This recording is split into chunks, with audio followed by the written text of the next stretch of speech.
So once you're in the Canva template, we're going to find a pattern that we like, and we're going to do that by selecting elements on the sidebar. I like this gingham pattern, so I'm just going to drag and drop it into the frame, but you can design it with any pattern that you'd like in or outside of Canva. You can also make it a solid color and design on top of the frame if you'd like, as long as the frame is locked into place. So once your design is complete, we're going to hit share at the top right corner. Then we are going to select download. We're going to save it as a PNG with a transparent background. This step is very important. And then once it's saved, we're going to bring it over into Cricut Design Space. We're going to upload it and save it as a flat graphic. Now, very quickly, we're going to hop back over into Canva. We're going to hit position and arrange and grab the dimensions of our template. Now we're going to come back to Design Space and add the correct dimensions on the top toolbar. For some reason, Cricut can't read the sizing of PNG files. So now you're going to have uploaded and added the score lines. And while that layer is selected, you're going to come to operations and hit score. There's 12 scallops at the top of the box to help you position the score lines. Now we're going to select the score lines layer and the popcorn box layer, and then we're going to come down and hit attach. And here's where it gets a little fun.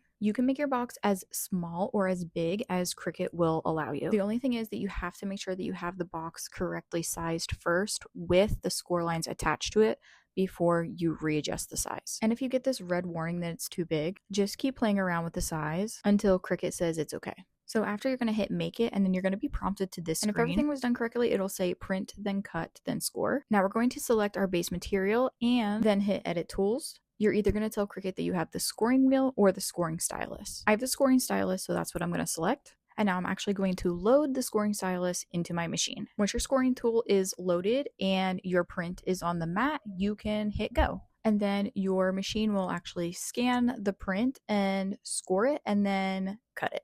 After that's complete, you're going to remove it from the mat, and then you're just going to fold all the score lines. And you're going to be sure that you cut 2 copies, because 2 copies of the template makes 1 completed box. As you see, we're just going to use that outer tab and connect the 2 pieces together. So once you do that, you'll have one long shape like this. And then we're going to use that second outer tab to close the box up. So now that we closed up the box, we're going to work on closing up the bottom so that it's actually functionable. We're just going to do this by closing in the inner tabs first and then the outer tabs. And I like to take something and push it down from the inside. And now your custom popcorn box is ready to be filled. If this video was helpful, let me know by liking and subscribing, and I'll see you in the next one.